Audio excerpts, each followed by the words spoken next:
이번 사연은 여자를 꼬시러 나이트클럽 대신 강원랜드에 종종 간다는 선배에 관한 섬뜩한 이야기입니다. 사연의 제보자인 재호씨는 30대 남성이고 어느 날은 20대 시절에 종종 같이 놀았던 대학 선배를 오랜만에 만나게 되었대요.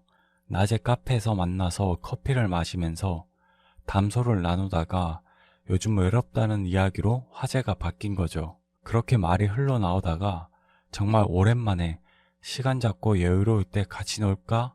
이렇게까지 자연스레 대화가 흘러갔대요. 그때 재호 씨는 여자들이랑 어울려 보고 싶어서 대학 선배에게 나이트클럽을 가자고 제안을 했었는데 선배는 나이트클럽을 가지 말고 뜬금없이 강원랜드를 가자고 말을 하더래요.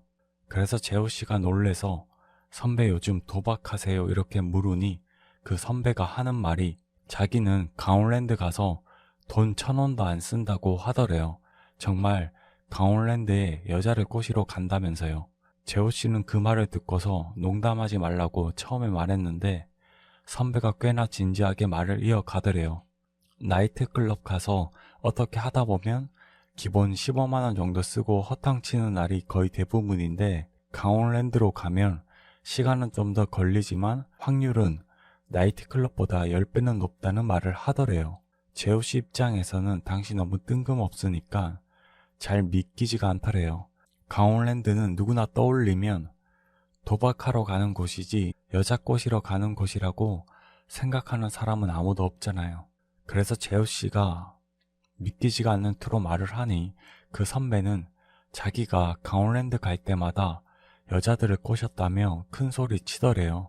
도대체 뭐 어떻게 꼬시는 거냐고 물으니까 그 선배가 일단 자기만 믿고 주말에 같이 강원랜드를 가보자고 하더래요. 재호씨는 뭐 일단 강원랜드를 가본 적이 없으니까 여자를 꼬신다는 목적이 아예 아니더라도 가볼만 하다고 당시 생각을 해서 선배랑 강원랜드를 가기로 약속을 잡았대요. 재호씨가 수도권에 거주하고 있어서 이른 오전에 선배 차를 함께 타고 강원랜드로 가기 위해서 출발을 했대요. 당시 재호씨는 정확한 위치는 기억이 안 나지만 강원도 정선군 안에 들어와서 선배가 어느 카페 앞에 차를 멈췄대요. 선배가 날도 추운데 커피 한잔 하자고 말하더니 차를 주차했고 재호씨는 그렇게 선배랑 같이 카페에 들어갔대요. 선배가 카페에 들어가서 핸드폰을 계속 만지작거리더래요.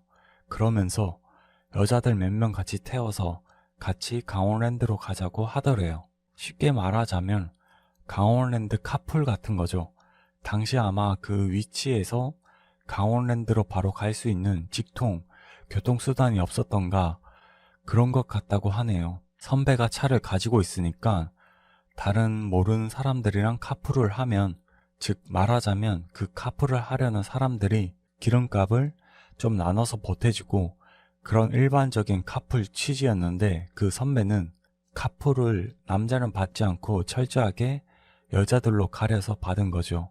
근데 알다시피 강원랜드가 막 마카오나 라스베가스 이런 카지노 영화에서 보는 것처럼 턱시도 빼입고 포커 치고 이런 느낌이 아니라 막상 들어가 보면 중년 남자, 중년 여자 이런 분들이 초점 없는 눈으로 머신 기계를 굴리고 있는 곳이거든요.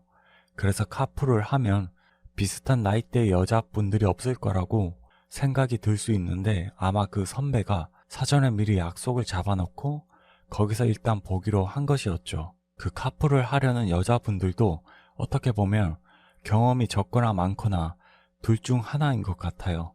강원랜드를 드나드는 사람들은 특징이 뭐냐면 아예 몇십억을 다 잃은 사람은 자기가 그만큼 잃었다고 그냥 자포자기하듯 다 말하고 그런 경향이 있는데 어중간하게 잃거나 본전에서 좀 더 잃거나 아직 심각하게 덜 잃거나 하면 자기가 강원랜드를 자주 다니거나 아니면 가끔 온다거나 손실 금액을 낮춰서 말하는 경향이 있어요.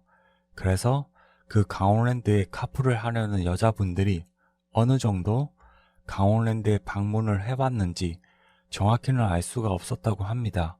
그런데 선배는 당시 카풀하려는 여자분들이 2명 있었는데 카페에서 만나서 여자분들이랑 대화를 나누다가 잠깐 재호 씨랑 화장실을 갔는데 선배가 하는 말이 오늘 여자들 괜찮은 것 같다고 그러대요. 강원랜드 죽순인 것 같다. 그래서 재호 씨가 말을 했대요. 강원랜드 이제 두 번째 온다고 하지 않았냐.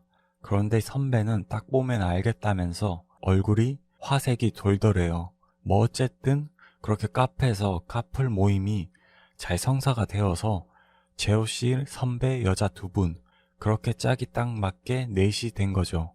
정리를 해보자면 오전에 출발, 낮에 도착, 강원도에서 카풀하고 강원랜드에 도착한 것이죠.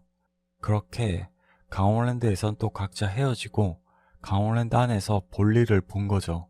재호 씨도 선배 따라서 같이 강원랜드 내부로 들어갔대요. 그런데 정말 선배는 강원랜드 안에 들어가서는 게임을 하나도 하질 않더래요. 재호 씨는 한 몇십만 원 정도 들고 가서 한 몇십만 원 정도 했었다고 해요. 그럼 그 선배는 뭘 했냐면 강원랜드를 돌아다니면서 구경을 하는 척 하면서 아까 그 카풀했던 여자 두 분의 상태를 계속 체크하고 지켜보더래요. 마치 흥신소 직원 마냥 계속 멀찍이서 지켜보는 것이었죠. 재호 씨는 대충 게임을 하다가 10만 원 정도 잃고 좀 구경하다가 이제 시간이 어느 정도 된 것 같아서 선배한테 말을 꺼내니 선배가 여자들을 지켜보면서 좀 기다려 보자고 말을 하더래요.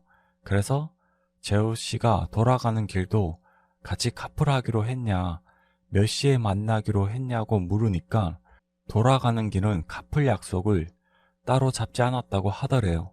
왜냐하면 도박하는 사람들이 들어갈 때는 마음대로 들어가도 나갈 때는 언제 나가야 될지 자기들도 그 시간을 정확히 몰라서 뒤에 약속은 따로 안 잡거든요. 그러니까 그 선배는 그 여자들이 돈을 어느 정도 다 잃을 때까지 한참 지켜보다가 여자들한테 말을 자연스럽게 건네러 가더래요. 아직도 하고 계시네요. 잘돼 가세요. 뭐 그런 인사를 나누면서 자기들은 많이 잃어서 이제 그만 돌아가려고 한다.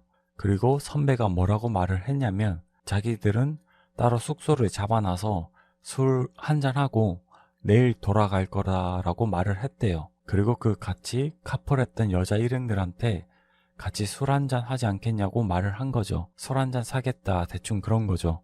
여자 일행들이 아마 돈도 거진 다 했고 기분도 우울하니까 카풀이고 뭐고 뒷일은 생각 않고 술 한잔 하자는 제안을 받았대요. 그때 이제 재호 씨가 강원랜드 앞에서 여자 일행들이 나오는 걸 잠깐 선배랑 기다리는 시간이 잠시 있었대요. 그때 이제 선배한테 재호 씨가 물어봤대요. 숙소까지 잡아놨냐고 당일치기 하기로 한 거 아니냐고.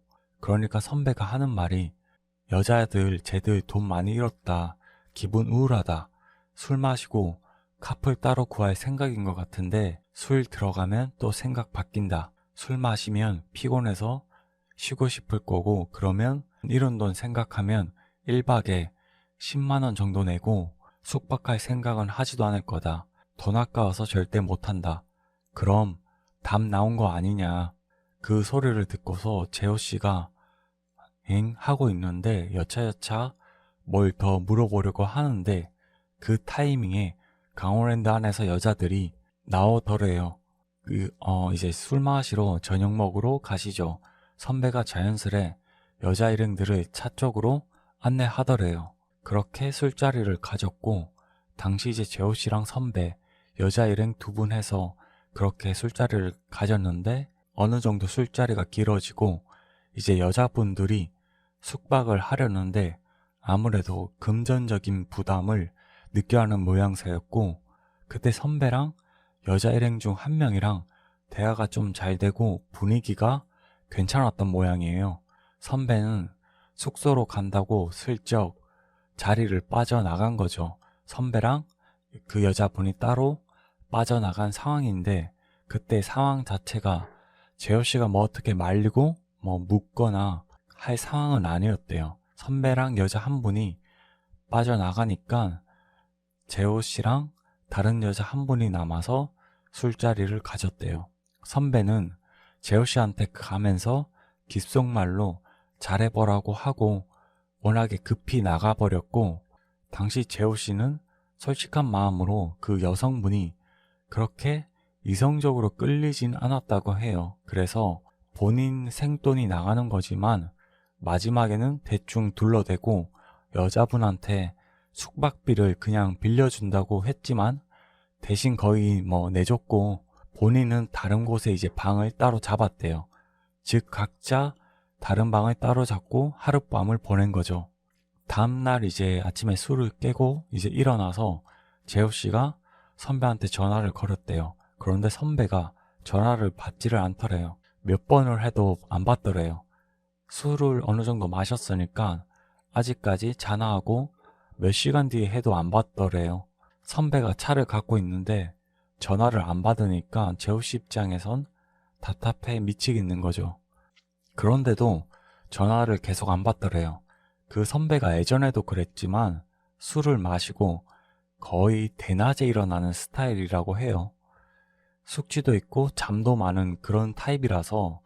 그런데 그때 재호 씨는 당시 그날에 낮에 일정이 좀 있어서 이제 돌아가야만 했었고, 그래서 선배한테 문자 메시지를 남기고 택시랑 고속버스 타고 해서 다시 여차 이제 돌아간 거죠. 그때 당시로는 선배가 뭔 일이 났겠구나 생각은 들지 않더래요.